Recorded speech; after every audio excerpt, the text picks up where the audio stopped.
Uno de los principales problemas que presentan las ideologías o filosofías que tratan de reorganizar a la sociedad para cambiar su configuración sistémica por completo es que todas se fundamentan en ideales o en supuestos que no están comprobados. Podrá hacerse toda la suposición que se quiera hacer si sobre una sociedad fascista, una sociedad monárquica o una sociedad feudalista funcionan mejor o peor que otras, pero nunca se podrá comprobar empíricamente ni ontológicamente si estas realmente son mejores unas que otras, por el simple hecho de que necesitarían ser probadas para poder lograr tal cuestión. No se podría afirmar, por ejemplo, que una dictadura fascista sería una forma de gobierno mejor, en el sentido de tener una mejor calidad de gobierno, que las otras, debido a que solo se podría llegar a supuestos que serían creencia. Es decir, que al eliminar el voto se eliminaría la demagogia que encontramos en la democracia. No obstante, el llegar a esa suposición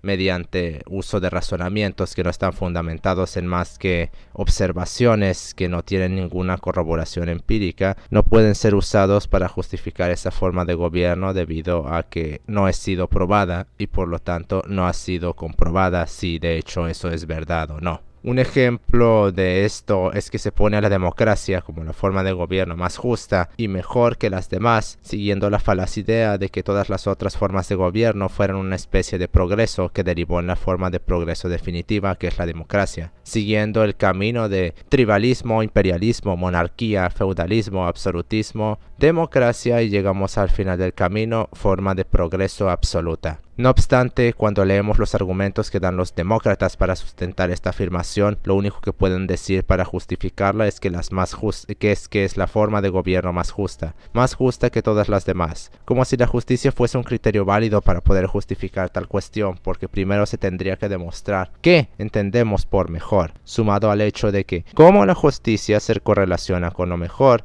y si siquiera hay correlación alguna entre ambas cosas. Si entendemos por justicia como aquello que implica, como dijo Sócrates, aquello que debe se de hacer, caeremos en que en la democracia no tiene nada de justa, ya que no obra como se supone que debería. En un sistema de gobierno en el cual un recolector de naranjas puede estar rivalizando con el salario de un profesor, o en el cual las cadenas televisivas reciben más financiación que las investigaciones científicas, es muy evidente que el imperativo socrático expuesto en su República no se está cumpliendo.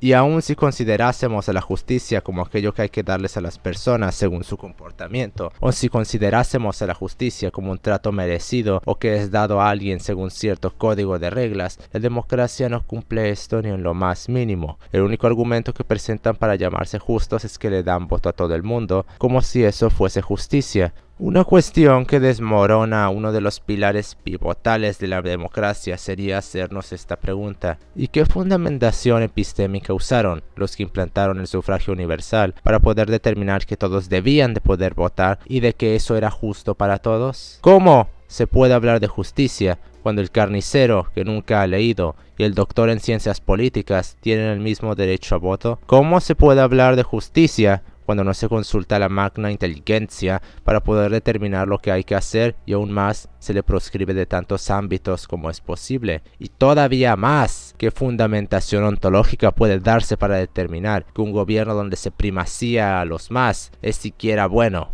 Bien lo dijo Aristóteles, la democracia es el gobierno de los más, y si los más son los mediocres, la democracia es un gobierno de mediocres.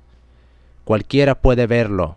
La democracia se funda en el pillaje y la bribonería, en la manipulación de masas y en la mentira y demagogia. Promételes el Valhalla, dales el Tártaro. El voto es el arma que usan los mediocres para intentar aplastar a aquellos que odian. Votaré por el rojo porque ese idiota apoya al azul, y el rojo hará cosas que yo quiero que haga, pero más importante, hará cosas que fastidiarán al azul y a sus apoyantes. Hay que ser tan bribón como los políticos para apoyar a la democracia, o para considerar que siquiera ha hecho algo bueno por la sociedad, cuando lo único que ha hecho es fungir como el asidero de ignorancia que usan los intelectuales para intentar ampararse en ella y querer demonizar a otras formas de gobierno solo porque no le da voto a todo el mundo, volviendo otra vez a la cuestión, como si eso fuera un imperativo de alguna forma de gobierno y como si fuera una especie de ideal al que todos deberían de aspirar, todas las formas de gobierno debiesen de aspirar. Skinner en su libro Walden 2 lo deja muy en claro.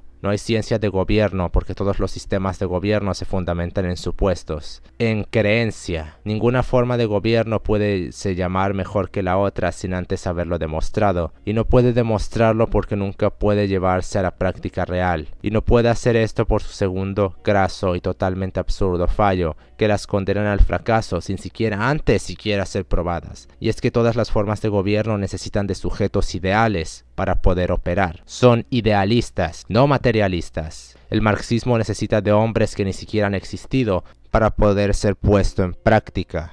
El fascismo necesita de gente tan fanática para poder operar que simplemente necesita de gente sin cerebro debido a cómo eleva al Estado a ser un sustituto de Dios. La monarquía necesita de líderes que hay, pero que no existen, como el cuadrado redondo del poeta Mallarmé. Y así nos vamos hasta el infinito, porque todas las formas de gobierno no se fundamentan en la realidad, se fundan en ideales. No ven la sociedad como de hecho es, ni a las personas como de hecho son, pero las ven como creen que son y cómo las quisieran, y cómo se supone que serán bajo su forma de gobierno. Misma forma de gobierno que no han probado, por lo que es una profecía autocumplida, solo que nunca se cumple ni se lleva a cabo. En esto el socialismo tiene razón, no ha habido verdadero socialismo, no obstante nunca ha habido verdadero capitalismo, ni verdadero fascismo, ni verdadero nacionalsocialismo, porque todas esas formas de gobierno es imposible que se logren llevar a la práctica real, debido a lo antes comentado. Si aceptamos que no ha habido verdadero socialismo porque no ha sido aplicado desde sus delusiones idealistas,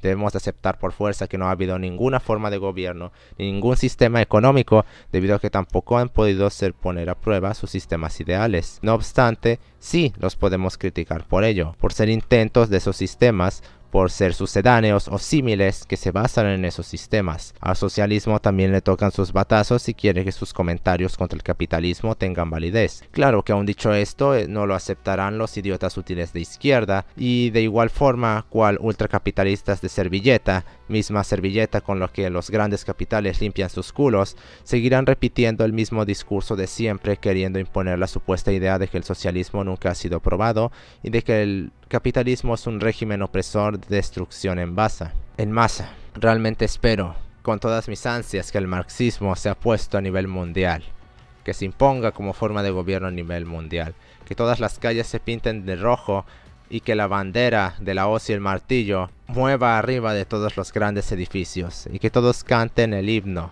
Sí, que todos lo hagan para que cuando lo hagan todas las calles luego se pinten de rojo, del rojo de su sangre por todas las masacres que va a haber, que todos los marxistas sean puestos en gulag y los despedacen vivos hasta que no sean más que vil alimento, en el cual usen para lanzarle a los esclavos que alguna vez defendían a Marx, y que mientras todo el mundo arda en llamas, todos gritemos juntos: ¡Lenin, el partido de la gente!, antes de que les vuelen la cabeza a todos. Quiero que triunfe el marxismo en todo el mundo porque quiero ver todo el mundo en llamas, para que cuando la magna inteligencia lo logre sacar de ese abismo, si no nos extinguimos antes, 2000 años después los intelectuales griten al unísono: ¡no era verdadero socialismo! Y todo empieza otra vez, hasta que todo el planeta se queme en su ignorancia. No podemos seguir fundamentando nuestras teorías políticas en vacua creencia y elevar la vacía creencia a nivel de teoría política. Estos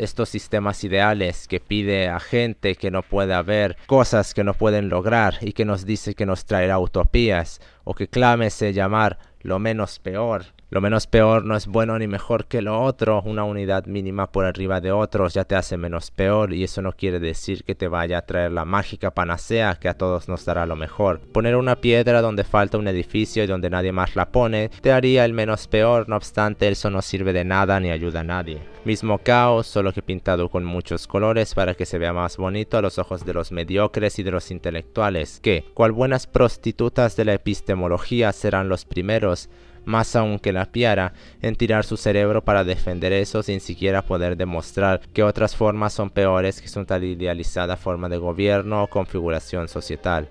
No podemos seguir fundando nuestras teorías de cualquier cosa en ideales o en idealismos que nos dicen que absolutamente todos van a hacerse demidioses si cualquier creencia es elevada a teoría.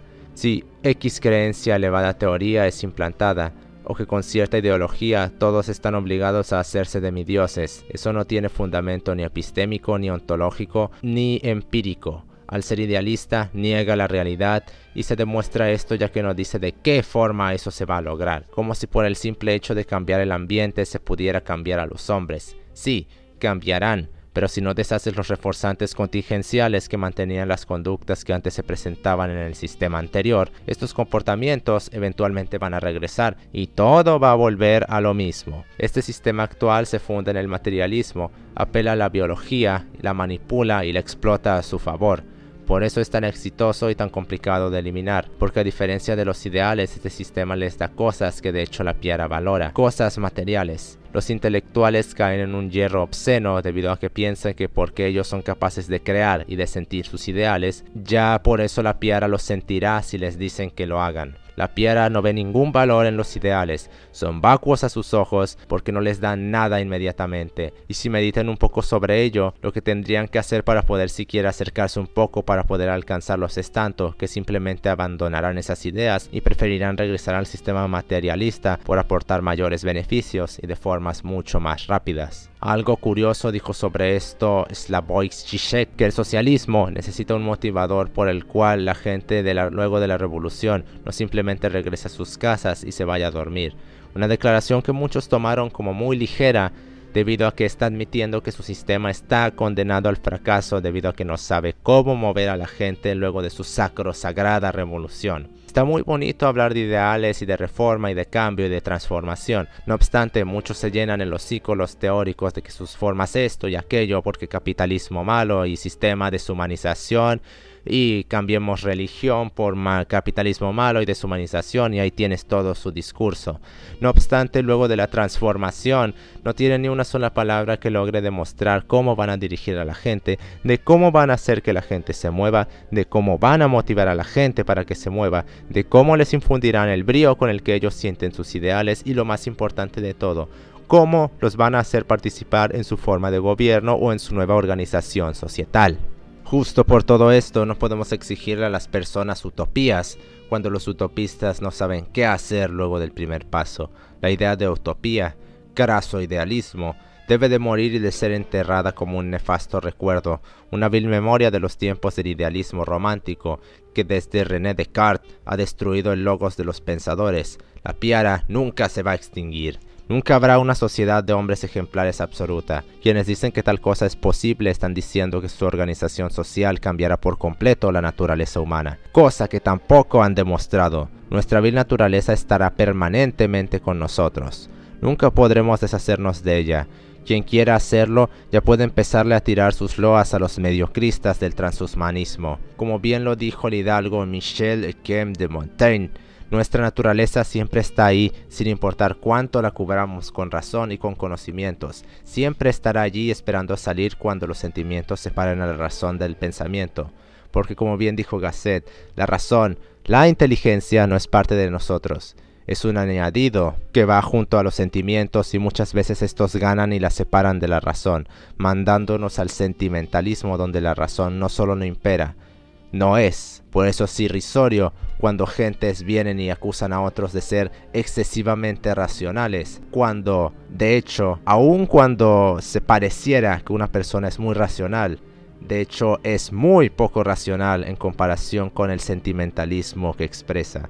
No hemos visto aún a hombres verdaderamente racionales. Incluso otras filosofías más recientes que buscan acabar con los intrínsecos biológicos del hombre no lo logran debido a que solo redirigen la pulsión a otras cosas, palían un problema pero no resuelven la cuestión de la naturaleza humana, porque no es posible. Un puñado de siglos de cultura, un par de civilización y menos de un siglo de estado societal no van a quitarnos nuestra herencia que llevamos cargando desde hace millones de años. Nadie está proponiendo nada para cambiar eso, y por mucha manipulación epistémica que los humanistas o los marxistas o los tradicionalistas o quien sea hagan, nunca podrán justificar que la sociedad elimina lo biológico, debido a que vez tras vez seguimos viendo cómo la biología sigue encauzando y moviendo los movimientos sociales y la configuración societal. Vez tras vez seguimos viendo cómo el ginocentrismo sigue ahí, cómo la visualidad sexual del hombre sigue ahí,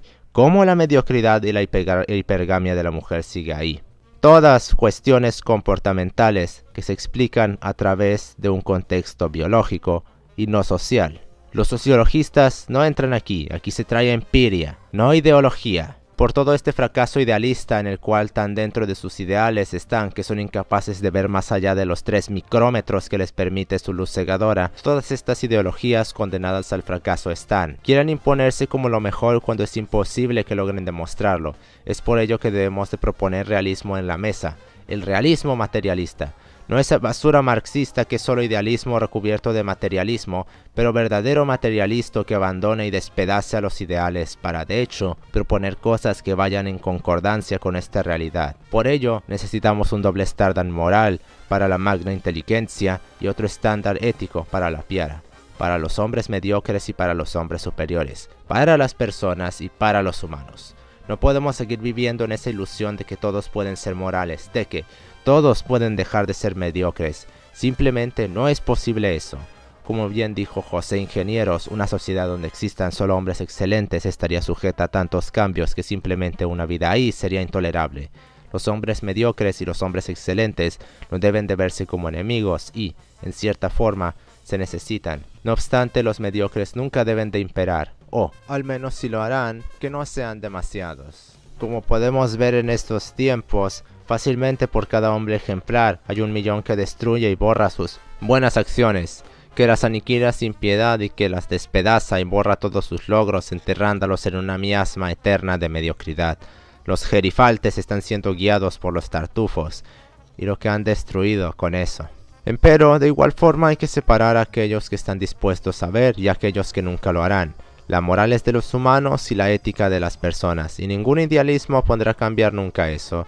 Ningún idealismo podrá nunca ofrecer algo que de hecho pueda transformar eso. Se necesita gente que tenga los pies en la tierra y que vea a la sociedad y a las personas como de hecho son, y no como las quisieran, o como suponen que serán si se cumple su ideología, o como creen que son según su ideología. El problema con ver cómo es que uno cae en la cuenta de que esos idealismos son imposibles de fabricar. Y no solo sería el problema del idealismo, sino que prácticamente una configuración, digamos, realista de la sociedad es imposible que se configure de otra forma de la que es actualmente debido a la ingente cantidad de personas que hay. Solo un genocidio contra las personas podría empezar a poner los cimientos de una evolución de los humanos y de las personas a humanos y luego de toda la especie algo más. Pero mientras esperamos ese magno áurea teórica, por lo pronto las cosas que destruyen a los piaristas no pueden ser eliminadas en su totalidad. Poco a poco deben de irse suprimiendo para poder conseguir una estabilidad mayor en la sociedad. Pero mientras se buscan formas de suprimirse, nosotros, los aspirantes epistémicos, los filósofos y los científicos deben de encargarse en hacerse mejores tanto a ellos mismos como a los que podrían ser buenos exponentes y candidatos, apartándose de la piara y de los mediocres tanto como sea posible, debido a que interacciones con la piara excesivas contaminarán nuestro comportamiento. La interacción con otras personas influencia el comportamiento nuestro y no se trata aquí de que se quiera o no. Eso no existe aquí. Se trata de que pasará si te guste o no. Pero dejando esto de lado, no faltarán los idealistas que me van a empezar a tirar tierra con esto debido a que siguen viviendo en sus ideales, en sus ideas y se han olvidado de que hay una realidad ahí fuera, que bien podría ser una ilusión, pero que no deja de ser menos presente por ello. Y la presencia no se excluye en la ilusión porque igual puede afectar. Nadie con esquizofrenia puede decir que sus alucinaciones, a pesar de no estar, en el sentido de ser percibidas por una entidad exterior a ellos, no causan afectaciones, mismas que bien podrían salirse de control y empezar a afectar a otros. Lo que daña El culto a la biología lamentablemente no puede expulsarse para toda la sociedad en su conjunto, aún, hasta que se tenga un plan que de hecho esté aportando algo a lo que vendría después de esa suposición. La Piara, debido a su muy conspicua ofuscación, debido a su negativa a pensar, no estará dispuesta a escuchar ciertos discursos debido a que están muy demonizados debido a la manipulación que distintas corrientes ideológicas han hecho de ellas, lo cual imposibilita cualquier intento de diálogo con ellos sobre ellas, debido a que ya tienen una programación falaz sobre ellas. Por ejemplo, el humanismo lo ven como una suerte de filosofía hiperhidalga y a sus apoyantes como entes magnos y paradigmas de humanos, a pesar de que uno de los fundamentos del humanismo es la misantropía y sus apoyantes son unos manipuladores de masas que descaradamente les mienten a sus supuestos seguidores para obtener más poder. En cambio, otras corrientes de pensamiento, unas filosofías como podrían ser el antihumanismo, lo ven directamente como una oposición a la humanidad y a sus apoyantes como misántropos que hacen apologías a hacer exterminios con fundamentos ideológicos. Irónicamente, eso es lo que harían los humanistas. No solo te ven en contra de la humanidad, sino que te ven en contra de todo lo humano, como por el hecho de declararte antihumanista ya te estarías declarando como alguien que está en contra de la especie humana y que busca extinguirla.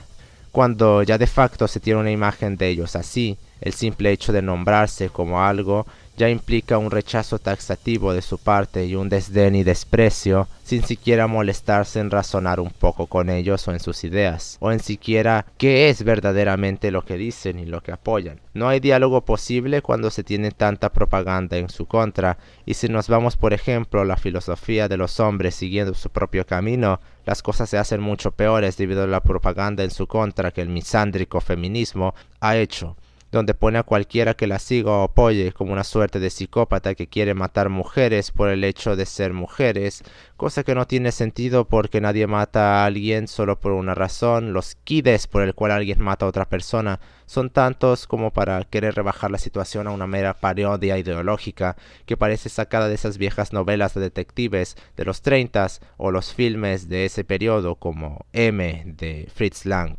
Y aún en ellos, los asesinos tendrían muchos más motivos para matar a alguien. Es simplemente caricaturesco en el mejor de los casos. Ni todos son misóginos ni resentidos. La evidencia empírica que hay para demostrar eso es literalmente nula, y todo se reduce a un resentimiento de las tipas que fuerzan esa narrativa, debido a que como ellos se alejan de ellas debido a la muy correcta noción de que tener una pareja es una pérdida de tiempo, sumado al hecho de que las exhiben como los parásitos especiales que son, entonces pierden el beneficio monetario e ideológico y de presión de masas que podrían obtener de los hombres si esta filosofía llegara a más hombres. Toda su narrativa parasitaria se vendría abajo, y también todo el ginocentrismo, que es el fundamento de todas las sociedades humanas desde que iniciaron, por lo que deben de hacer todo lo posible para hacerlo ver tanto mal a la filosofía como a sus miembros o apoyantes. También el humanismo, por ejemplo, toma parte en esto, en el cual llama a esta filosofía un movimiento social, cuando es absurdo pensar que algo como esto siquiera podría ser un movimiento social, debido a que ya de facto está proscrito de siquiera poder fundarse como un movimiento. No ves marchas sobre esto, que una cosa son la filosofía de los hombres libres y otra cosa el movimiento MRA o el movimiento por los derechos de los hombres, que ese sí sería un movimiento social. MGTOW no es un movimiento social, por mucho que los manipuladores epistémicos y los misántropos quieran ponerlo como tal. Hay ideología por doquier, irónicamente explayada por los mismos entes que tanto se llenan el hocico diciendo que es necesario el debate sano para poder explayar la logos. Los primeros en ponerse a hocicar sobre el debate son los primeros en censurar al otro lado. Un marxista nunca le dará la cara a un fascista. Un humanista nunca le dará la cara a un antihumanista o a un misántropo que haya hecho una filosofía que justifique tal postura. Un técnico de la ciencia apoyante de la ideología agnotológica de los diversitistas nunca le dará la cara a alguien que esté en contra de los uranistas y que los clasifique como enfermos mentales. Todos y cada uno de ellos tienen una ofuscación ideológica tal y han puesto tanto esfuerzo en construir sus sistemas de pensamiento que sería absurdo pensar que estarán dispuestos a abandonarlos cuando su fundamento son los sentimientos. Uno no puede usar la razón para deshacer una idea que se sustenta por sentimientos. Por ello nunca habrá debate con esos entes que le hacen culto religioso a sus ideas y que con mucha hipocresía se ponen a hablar sobre debate, y este culto a sus dioses de neón no fuese un problema, de no ser porque de ese culto y de esa manipulación epistémica se traspasa a sus seguidores, que son decenas de veces más ignorantes que ellos, lo cual solo crea una miasma basófica en la cual si los que saben con trillones de comillas a cada lado no están dispuestos a debatir, sus seguidores menos lo harán por fundar su seguimiento en la imitación y la glorificación descerebrada. Por ello la operatividad de esas y muchas otras, tanto corrientes de pensamiento como filosofías, simplemente no tienen cabida en el diálogo con la Piara. No obstante, a pesar de las incesantes manipulaciones que nuestras queridas prostitutas de la epistemología, los intelectuales, hacen, rendirse sería matar a la razón. Por muy difícil que podría parecer, no es tolerable rendirse. Hay que buscar otras vías, otros caminos por los cuales construir epistemología experimental. Y si ellos no son honestos ni permiten un juego limpio para poder establecer otras formas de pensar, entonces tampoco se podrá jugar limpiamente contra ellos. Si quieren guerra, hay que dárselas, y si quieren manipular a la Piara, pues lo haremos de formas más eficientes que con solo meros sentimientos e ideales vacuos. Si los humanistas siguen manipulando las masas por su sed sádica de poder, si los marxistas siguen destruyendo a la academia y cualquier cosa que no vaya con su falsa epistemología y a su misantrópica ideología genocida, si los tradicionalistas siguen viviendo en el pasado, haciéndole un culto a un montón de piedras y a hombres que no se molestarían ni un segundo en escupirles en la cara, desenvainar su espada y cortarles la cabeza, y si todos ellos juntos ignoran su propia condenación, la biología, entonces esa misma será la que se deberá de usar contra la Piara. A los tradicionalistas y a los tardos epistémicos les encanta ponerse el onanismo, intentando argumentar los daños biológicos que puedan causar, y una simplificación muy obscena de los daños conductuales que podría causar esto, diciendo que porque te puedes hacer adicto a la pornografía, entonces ya eso amerita su destrucción. No obstante, todos los que les encanta hocicar sobre esto no están hablando del verdadero daño y el más importante que puede causar en las personas. Irónicamente, lo que hace por la pornografía, lo lascivo, como la herramienta de propaganda definitiva. El refuerzo conductual que se causa cuando se comete el onanismo. Para todos los pasguatos que siguen a la pseudociencia del cognitivismo y el psicoanálisis es muy evidente que no les importa ni saben de esto. Un cognitivista nunca ha escuchado sobre análisis contingencial, porque su disciplina, aparte de pseudocientífica, quiere reducir toda explicación conductual a los sentimientos y a apelaciones a la inexistente mente, que no es más que el manto científico con el que se intenta ocultar lo que significa realmente esa palabra, que es alma. Si el cognitivismo se trata de investigar los procesos mentales, lo que está diciendo en verdad es que está investigando los procesos del alma, lo cual, bueno, vete tú a saber cómo van a hacer eso realmente, si ni siquiera pueden definir a su mente totalmente, no alma. Bueno, como sea, que hasta el día de hoy no han podido demostrar. Lo que pasa con el onanismo es que cuando uno lo comete, refuerza comportamientos. Y eso, y no otra cosa, es donde reside el peligro, porque la biología supera tanto al conductismo como a lo social.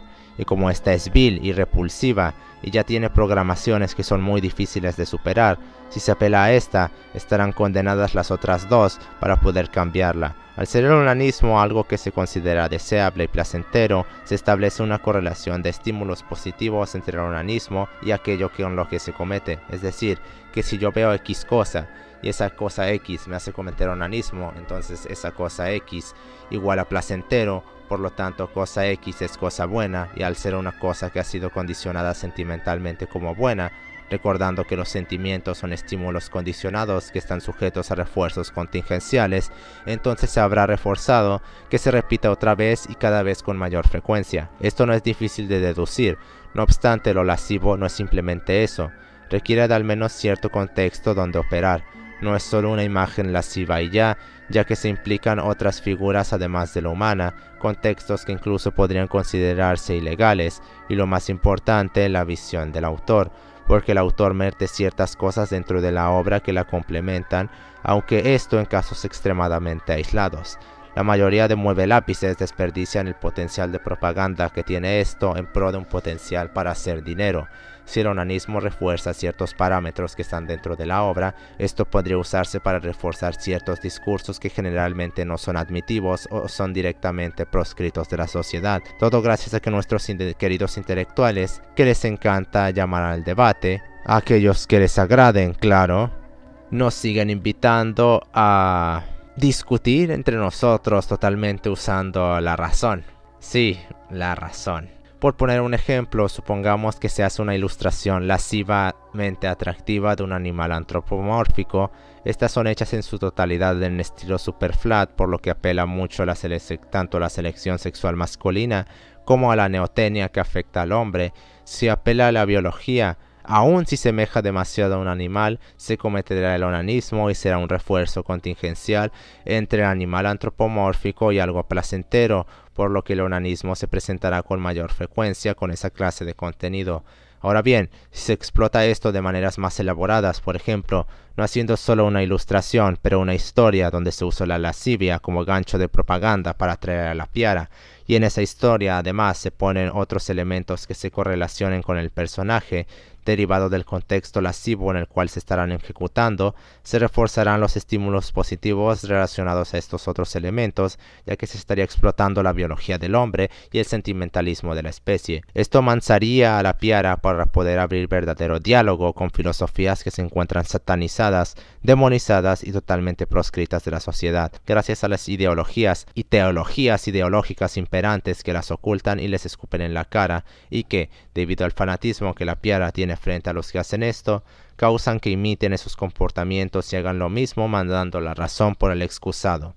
Empero, si ellos usan el fanatismo, algo conductual, nosotros usaríamos lo lascivo, algo biológico y de mucho más peso. Claro que no sería algo tan simple como poner un libro mientras un par de personajes están teniendo interacciones íntimas. Requeriría de un proceso mucho más complejo de eso.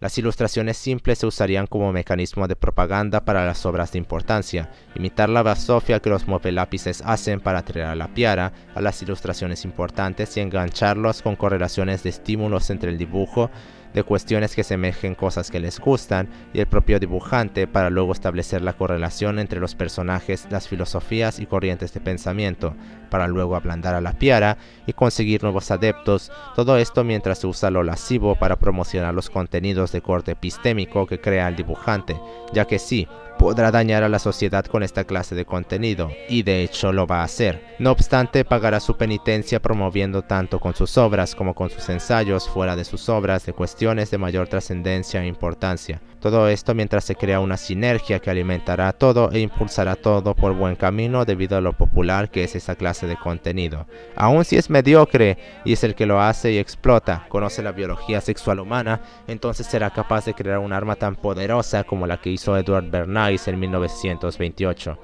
E incluso mucho más que eso. No obstante, es menester que tal arma sea explotada sin idealismo. A diferencia de los piaristas ideológicos antes mentados, no se venderán idealismos ni utopías, solo se pondrían ideas para acercar a la gente a ellas. Lamentablemente, se tiene que recurrir a esto porque nunca va a haber diálogo con esta clase de cosas. Buena suerte queriendo acercar a una persona al pesimismo, sobre todo al pesimismo de Philippe de Mainlander, cuando la gente piensa que si uno es pesimista es porque tiene depresión y no la puede sacar de esa creencia. También muchas gracias a los intelectuales se tiene que recurrir a esto porque nunca abandonarán su idealismo. Ellos viven en su esquizofrenia y nunca se podrá sacarlos de ahí. Se tiene que recurrir a esto porque lamentablemente no hay otra opción. Y si la hay, pues ya pueden empezar a darla y decir cómo funcionaría. Porque el diálogo es solo una herramienta a la que quieren recurrir los mediocres para sonar bien a los ojos de los impresionables. Siempre se dice el diálogo esto, el diálogo aquello, diálogo, pero nunca dicen cómo dialogar con la piara. Prácticamente cualquier persona que se lea más de 100 libros en su vida llegar a la conclusión de que a la gente no le gusta pensar. Para que pueda haber diálogo real, se necesita que la gente piense. Si la gente no quiere pensar, bueno, es que es axiomático el corolario. Pero si no van a pensar, entonces se deben de usar sus sentimientos contra ellos.